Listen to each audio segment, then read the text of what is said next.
C'est quoi être un homme? Ouais, je pose la question comme ça, un peu à froid. Parce qu'aujourd'hui, on entend un peu n'importe quoi à ce sujet. Les caricatures sont toujours plus grosses et simplistes, toujours plus crasses. Alors, la vraie question, c'est de savoir, est-ce qu'on va rester là, à rien faire, les bras croisés? Est-ce qu'on va laisser toute une génération se faire embrigader dans des caricatures de ce que c'est qu'être un homme sans rien faire? Ce sera l'homme déconstruit, rampant et adolescent, découragé, refusant responsabilité et panache, ou la brute idiote et vulgaire qui joue sa petite pièce de théâtre narcissico-égotique en t-shirt slim et qui crache sa haine et in fine sa peur des femmes? C'est ça, les modèles masculins avec lesquels on va laisser toute une génération se construire, sans rien dire, jusqu'à finalement se dégoûter du masculin, jusqu'à en faire un masque social stupide, jusqu'à ce que finalement on ne le cherche même plus, par découragement. L'apathie ou la bêtise, c'est ça, ce à quoi on est condamné? La léthargie castrée ou la vulgarité vénale, l'abandon ou la grossièreté, et rien entre les deux? Vraiment?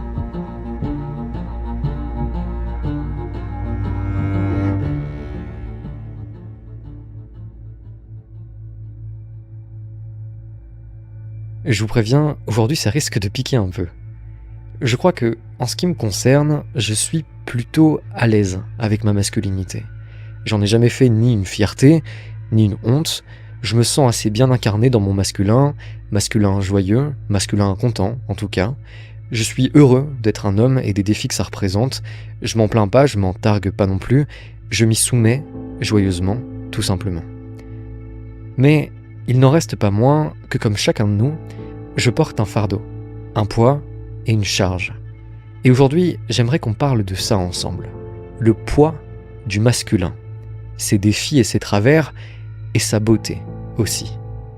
Alors, je vous vois venir pour certains, hérisser les poils, craquer vos doigts et vous précipiter sur vos claviers pour transformer l'espace commentaire de cette vidéo en champ de bataille et pourquoi pas m'accuser d'homme déconstruit tant qu'à faire.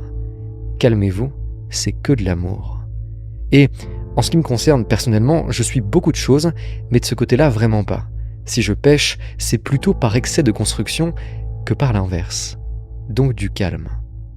Quand je dis que cette vidéo va peut-être être difficile pour l'ego de certains, c'est que même pour moi, l'écrire a parfois été un peu pénible. À plusieurs reprises, j'ai failli me censurer ou tourner autour du pot. Mais au fond, si le dolmen existe et continue d'exister, eh bien c'est pour explorer tout au fond de vos esprits et du mien, pour mettre la lampe sur ce qui gratte, sur ce qu'on préférerait, oui parfois, éviter de trop reconnaître sur nous-mêmes et sur nos vies, et certainement pas pour faire le jeu de l'ordre mental établi. Alors, on va y aller doucement, mais on va y aller quand même.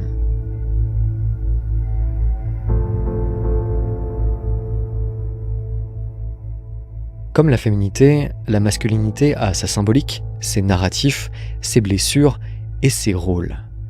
Être un homme, c'est répondre à un appel symbolique qui remonte bien avant la modernité et la théorisation de quoi que ce soit, bien avant tout ce qu'on considère aujourd'hui comme un rôle masculin, bien avant vos coachs gourous pour devenir de vrais mâles alpha, option Lamborghini, week-end à Dubaï et consommation féminine névrotique.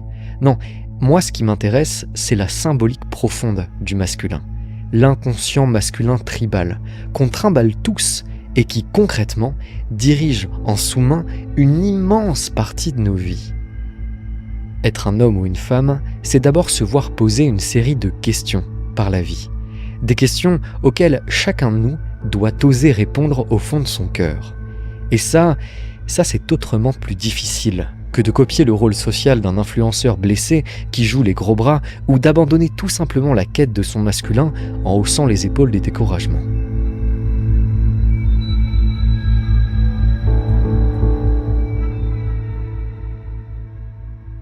Si vous êtes une femme, pas de panique, ne fuyez pas directement cette vidéo. Je pense que celle-ci pourra vous en apprendre beaucoup sur la pensée et les interrogations masculines. Et si vous avez des frères, des amis, un copain, un mari, eh bien vous avez peut-être un rôle à jouer là-dedans.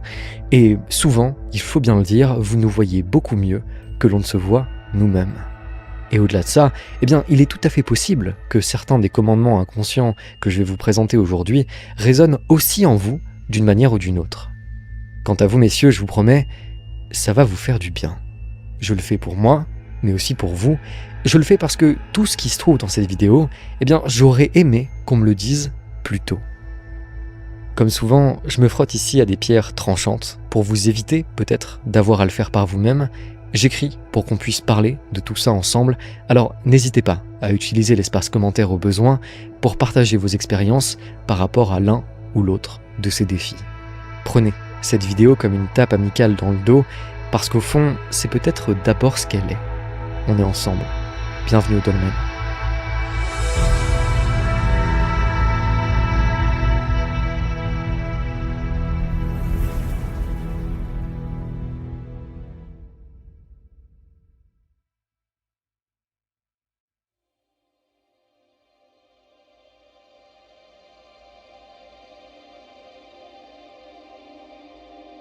Comprendre, incarner et transmettre sa propre masculinité comme une force saine et rassurante, c'est probablement la quête de toute une vie.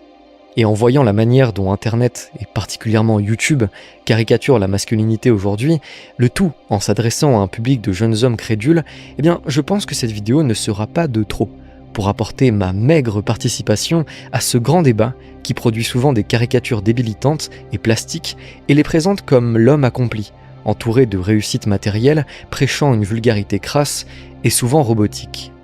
Aujourd'hui, sur Internet, ce qu'on répond à la question millénaire et entêtante du « c'est quoi être un homme ?» c'est un cliché. Le cliché d'un homme qui n'a plus aucune idée de ce qu'est le masculin sacré et qui, plutôt que d'aller chercher au fond de lui, préfère jouer le masculin de théâtre et d'image et vendre ce même masculin théâtral à des centaines de milliers de jeunes hommes en construction qui avalent ça goulûment, tout assoiffés qu'ils sont de gloire et de force, sans se demander un instant la qualité du produit qu'on leur fait ingérer. Alors, on va commencer par là. Être un homme, ou devenir un homme, c'est répondre à une série de grands défis, de grandes questions que chacun de nous a ou aura à expérimenter dans sa vie. Et ces défis, ils ne sont pas nouveaux. On les retrouve sous différentes formes à travers presque toutes les cultures et tous les âges. Le problème, c'est qu'aujourd'hui, avec la post-modernité, avec le bruit ambiant d'Internet et l'accumulation des discours, on a comme oublié les fondements de ce qui fait la polarité sexuelle masculine. Autrement dit, on a oublié les questions, les défis fondamentaux auxquels chacun de nous, dans l'accession à son masculin, doit se confronter. Alors, on se réfugie dans des discours caricaturaux, dans une contraction blessée, où on erre en désespoir de cause de sa propre masculinité, sans trop savoir par où aller, mais tout en sentant quand même bien, au fond de nous, que quelque chose ne tourne pas rond.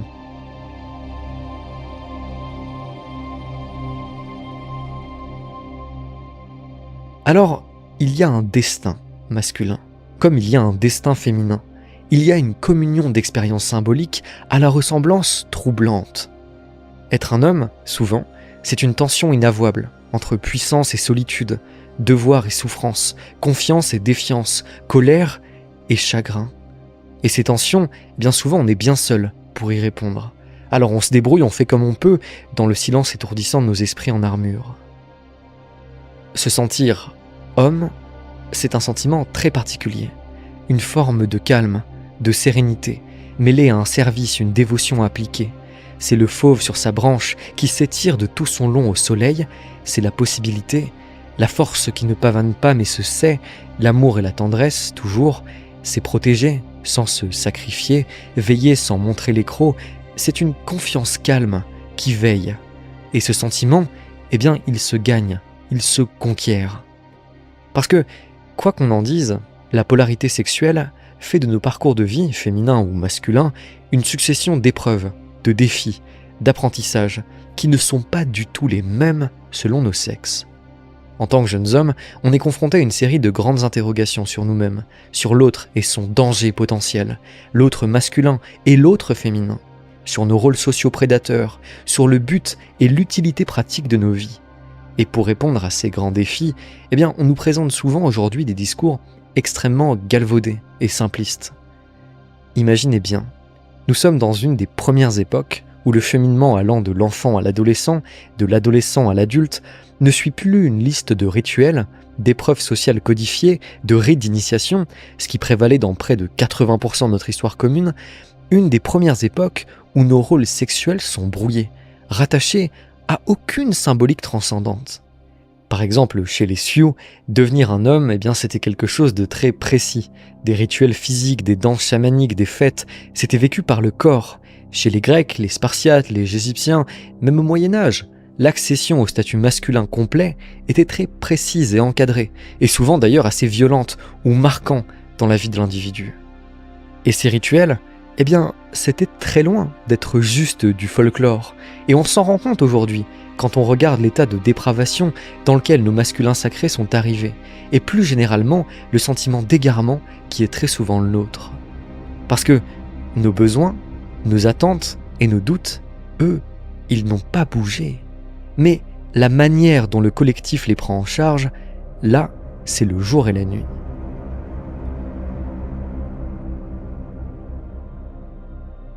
Ces rites d'initiation avaient tous le même objet, répondre ou calmer les grandes interrogations masculines que l'on va voir dans cette vidéo.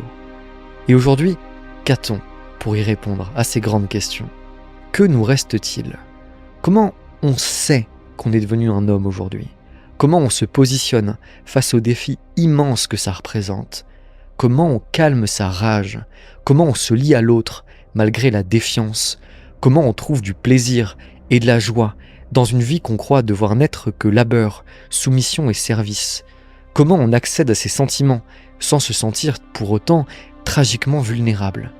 Comment on allège le fardeau de la responsabilité qui nous blesse les épaules et nous rentre dans la chair ? Comment on rencontre la féminité et sa propre féminité ? Comment on desserre les dents ? Comment on protège vraiment ce qu'on aime et à quel prix et jusqu'à où ?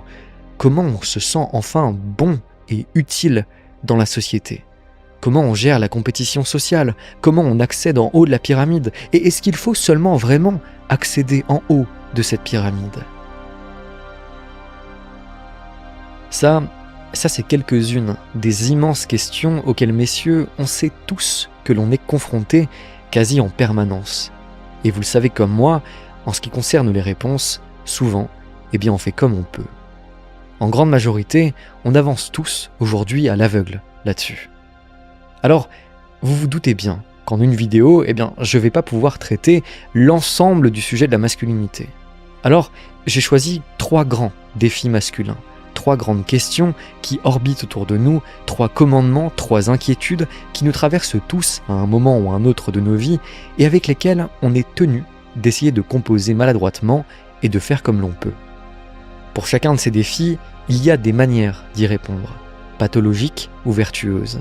Parce que ce n'est jamais la question ou l'instinct en question qui est mauvais, mais notre manière d'y répondre ou de ne pas y répondre dans certains cas. Et chacun de ces défis viennent de manière très instinctive dans nos vies. Ils nous traversent, nous hantent, dirigent nos vies.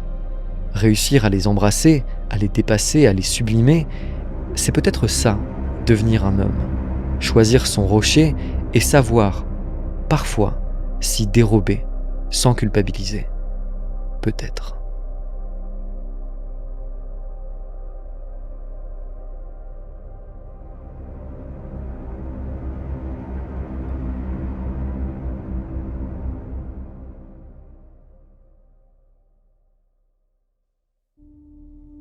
Premier commandement, tu porteras le monde sur tes épaules.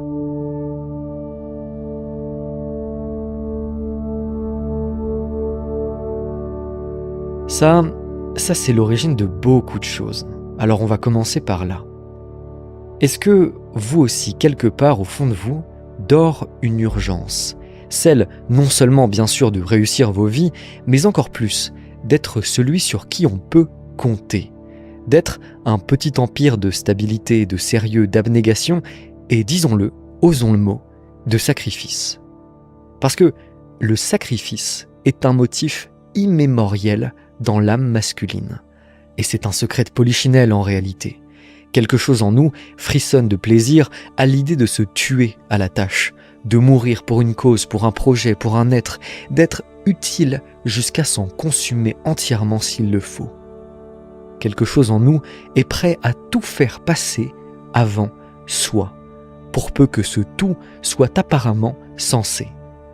Et cet instinct, il donne évidemment des choses superbes, grandioses, des choses que l'on admire à travers les siècles. Nos récits en sont pleins, nos iconographies culturelles aussi. Mais, parce qu'il y a un mais, il débouche aussi sur l'un des dilemmes masculins les plus tragiques et douloureux. Pour une immense partie d'entre nous, nous nous faisons souvent voler nos vies.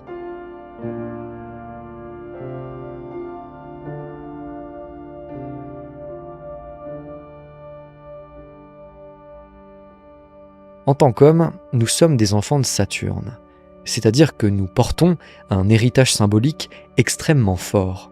Vous pouvez le voir comme biologique, spirituel, symbolique ou culturel, c'est vous qui voyez, et je ne veux fâcher personne.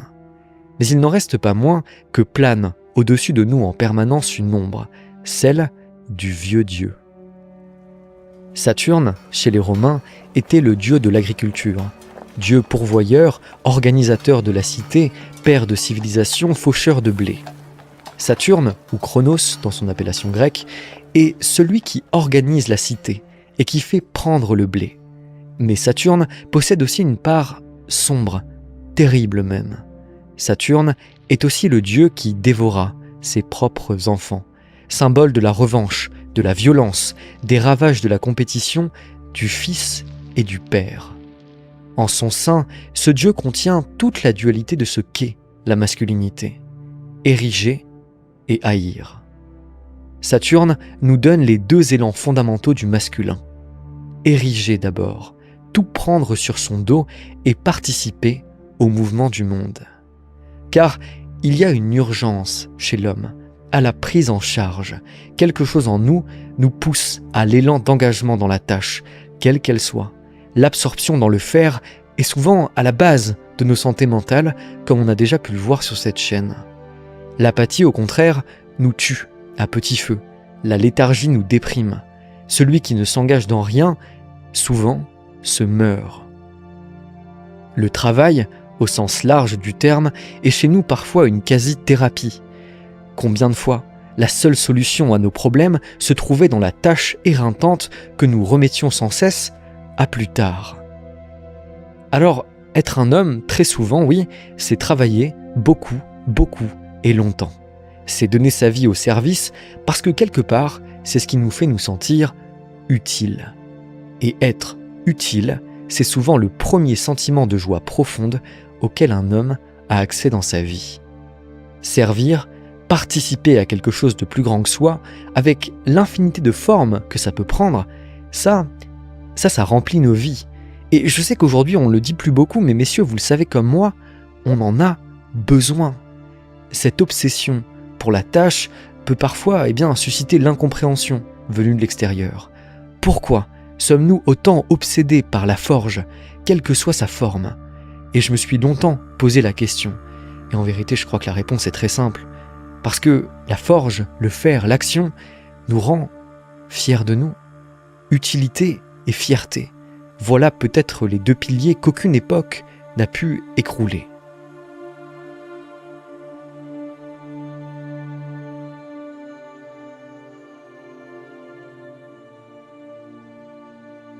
Alors, l'homme s'avance, s'enrôle, se présente, joue le jeu que le monde attend de lui, pourvu qu'il puisse se sentir utile. Car voilà notre peur la plus profonde, notre peur panique au niveau archétypal. Ce n'est pas tant de mourir, mais c'est le déshonneur, la honte, l'impuissance à la vue de tous, l'inutilité. Et ça, Homère le savait déjà, il y a près de 3000 ans. Hélas, dit Hector, il n'y a plus de doute. Les dieux m'appellent à la mort, et c'est mon destin. Mais je ne mourrai pas sans combat, ni sans gloire, ni sans exploit, dont les générations futures se souviendront.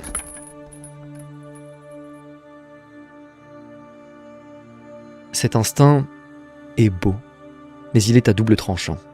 Parce que ce commandement « tu prendras le monde sur tes épaules » comporte un immense écueil.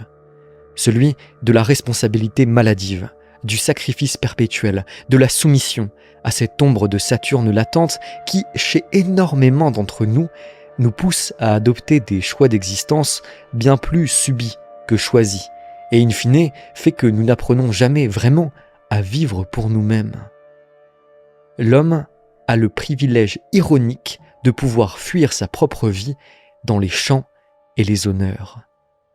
Un homme peut parfaitement, et c'est peut-être même la majorité, passer sa vie au service de tout et de n'importe quoi, sauf de lui-même.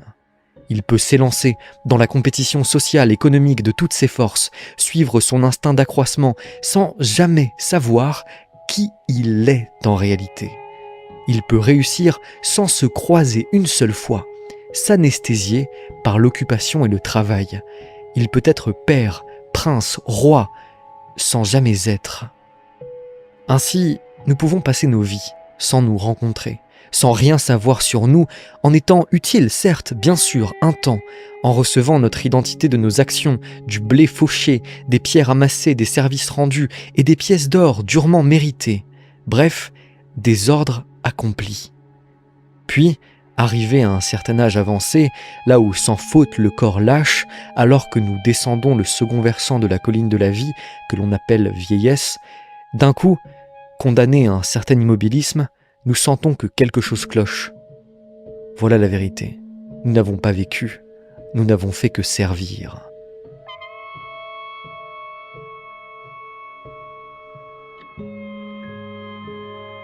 Combien d'hommes passent ainsi, à côté de leur vie, en suivant aveuglément les commandements de Saturne, jusqu'au moment où le vaisseau craque. Alors on se retrouve face à soi-même, ne pouvant plus être utile, ne supportant que très mal sa propre compagnie calme, et surtout sans la moindre idée de qui on est et de ce que l'on désire en dehors de la mission. Se pourrait-il que les décès brutaux chez les tout juste retraités masculins, la multiplication des syndromes dépressifs ou l'acharnement au travail d'un nombre incalculable de mes camarades ne soient que le résultat d'un seul et même commandement: porte le monde sur ton dos. Commandement qui cache l'évidente peur irrationnelle chez nous de nous éloigner un tant soit peu des attentes du monde pour nous intéresser aux nôtres, peur de ne plus servir à rien, peur de suivre nos élans pour nous réfugier sur la poursuite de la sécurité matérielle, peur d'avoir à considérer nos existences comme quelque chose d'utile en soi, peur d'avoir à considérer l'éventualité que nous ayons des sentiments et des jugements singuliers sur les choses qui méritent d'être explorés.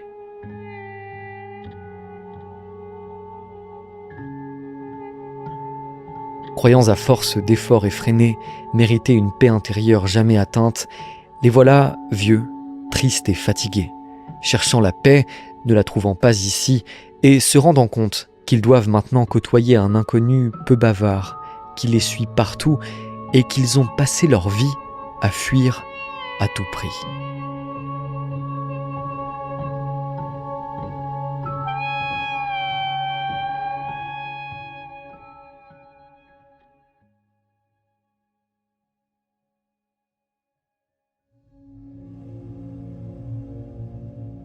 Second commandement, tu te méfieras de tes semblables.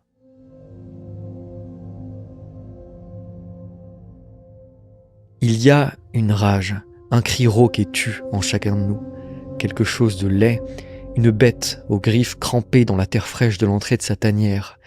La bête hume l'air et grogne, toujours aux aguets. C'est une colère que nous portons tous à fleur de peau, un vestige immémoriel qui hurle méfiance, défiance, revanche.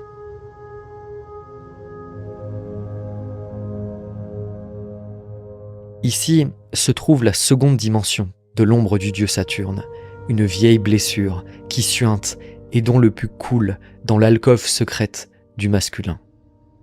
L'agressivité est en nous.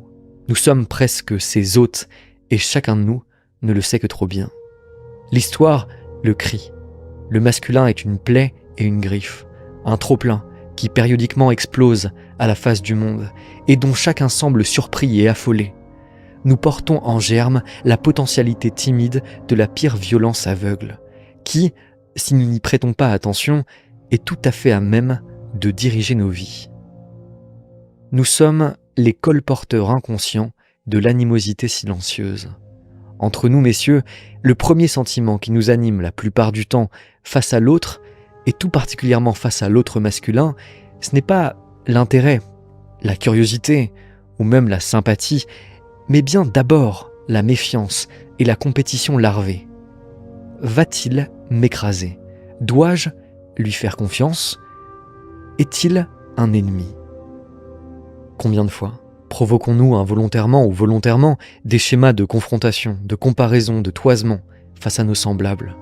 Combien de fois nous trouvons-nous d'abord à penser contre, au pire, plutôt qu'avec, au possible? Nous fabriquons ainsi bien souvent nos propres prisons, alors que, paradoxalement, il n'y a rien dont nous ayons tous plus besoin que de la saine camaraderie, de la formation de nos propres tribus, et pourtant, ce vieil instinct primal tente à chaque fois de transformer nos amitiés naissantes en compétition froide ou en désintérêt narquois. Notre besoin vital de l'autre masculin, du camarade et de l'ami, n'a d'égal que notre peur inquiète de celui-ci. Peur qui souvent finira en mépris silencieux et timide. Quand avez-vous pour la dernière fois pris un de vos amis dans vos bras? Quand avez-vous pour la dernière fois fait aveuglément confiance à un autre homme, sans aucune pensée parasite, sans aucun doute, même résiduel? Un ami m'avait dit un jour cette phrase qui m'a beaucoup marqué. Les hommes arrêteront d'être tristes lorsqu'ils n'en pourront plus d'être inquiets. Mais en attendant, nous resterons là, petits soldats atomisés, serrant de toutes nos forces nos lances tendues vers le ciel, ziotant les soldats d'en face, sans que personne ne fasse le moindre geste, grommelant dans nos armures trop serrées, inquiets de nos masculins hésitants, craignant toute impuissance, tout surgissement, tout imprévu castrateur. Et pourtant nous avons besoin de nos tribus. Il nous faut des camarades pour nos équilibres et nos missions. L'amitié masculine sincère, c'est réussir à dompter ce feu, cette plaie. C'est s'envisager et se côtoyer sans s'amputer totalement de nos dangereux respectifs, sans faire de l'amitié, pour autant, un vulgaire fuir ensemble, dans le rire auquel on aurait ôté toute profondeur. Ce que tendent parfois, oui, à devenir les pseudo-amitiés masculines aujourd'hui, un côtoiement d'apparat, une beuverie théâtrale où ni larme ni grandeur n'a sa place. La saine camaraderie, au contraire, est autre chose. C'est se battre, peiner et fêter ensemble. Ce n'est pas anesthésier ou fuir la compétition, mais la sublimer. Je sais sur quoi mes amis les plus fidèles peuvent me terrasser. Je sais là où ils me dépassent en tout point et où toute compétition est exclue. Comme ils savent, là où je suis imprenable. Et de ce rappel mutuel naît toute la magie, l'admiration réciproque.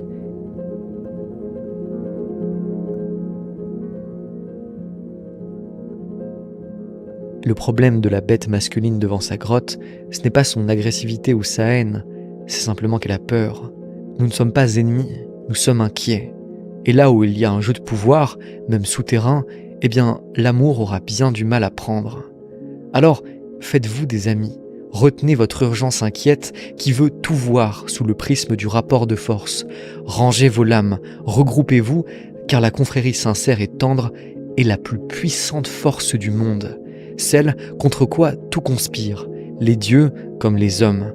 Derrière la bête blessée se cache l'horizon brillant, la belle conquête et le rire à gorge déployée. L'amitié masculine est une stabilisation admirative des forces de chacun. Et lorsqu'elle réussit à naître, l'ombre de Saturne disparaît doucement et s'ouvre la dernière des trois portes, le dernier commandement gigantesque que nous devons affronter et sur lequel je conclurai cet épisode. Troisième commandement, toute faiblesse devra te quitter. S'il y a un seul complot masculin généralisé, propagé dans le monde entier et universellement accepté, c'est précisément celui-ci. Surtout, ne pas parler de ses émotions, ne pas s'autoriser l'épanchement sentimental, tout sceller.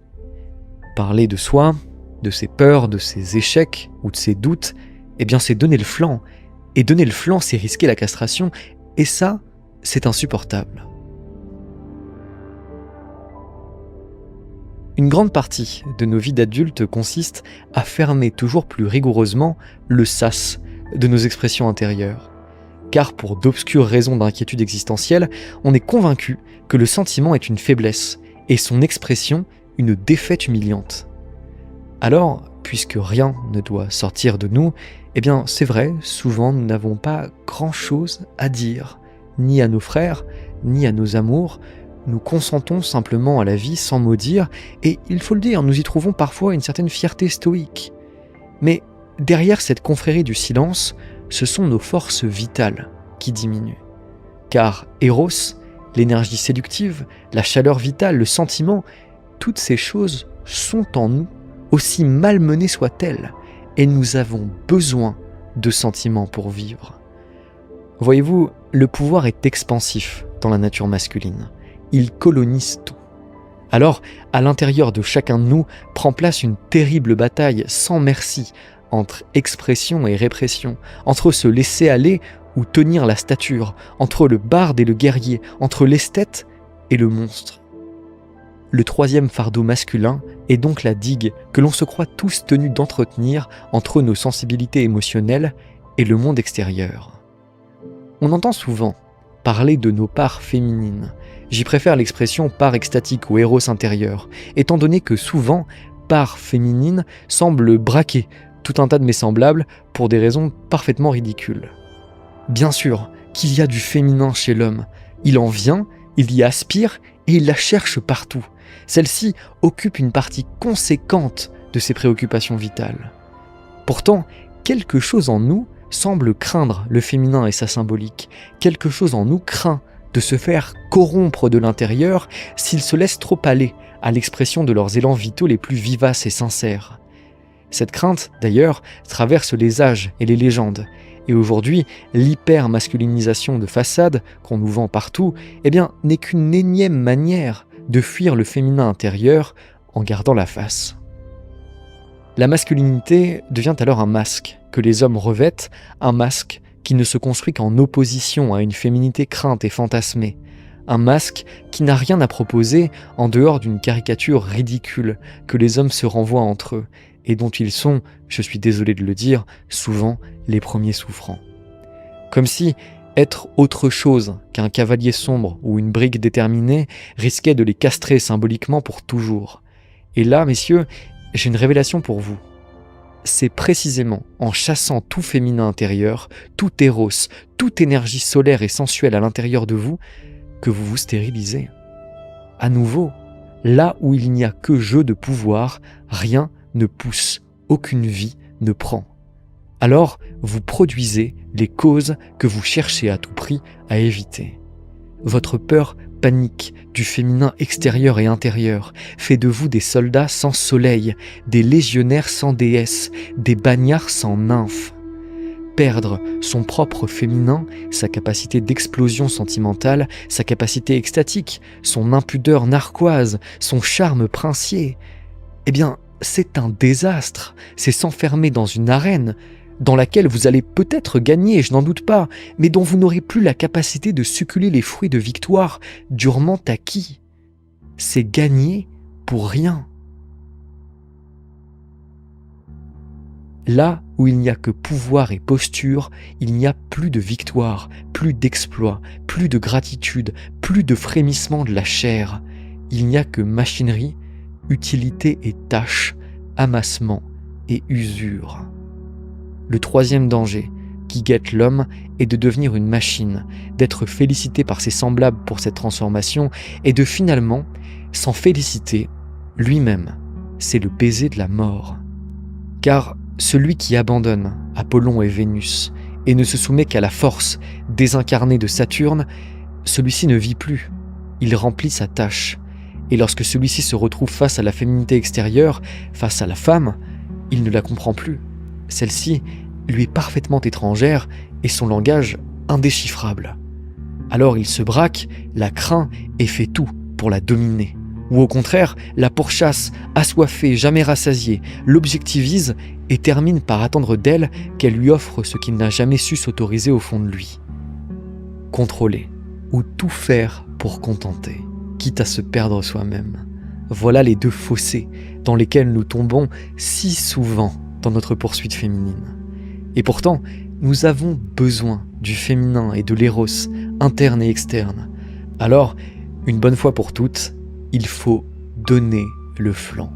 Que ce soit pour l'amour, pour la poésie de la vie, pour apprécier ses victoires, il faut pouvoir s'effondrer pour que le courage de tenir debout ait un sens, au risque de n'être qu'une statue dont plus personne ne doute de la stabilité et que plus personne à force ne regardera. Il tenait, il tient et il tiendra. Voilà tout ce que l'on finira par dire de vous. Votre légende sera celle d'un roc terne et stérile, vainqueur mais manquant de vie. Alors être un homme ne veut pas dire s'extraire du vibrant et de l'érotique vital. Bien au contraire, soyez lubrique et sanguin, joueur et danseur, narquois et prétentieux. Incarnez vos féminités, jouez avec elles, car elles vous rendront puissants comme aucune autre force.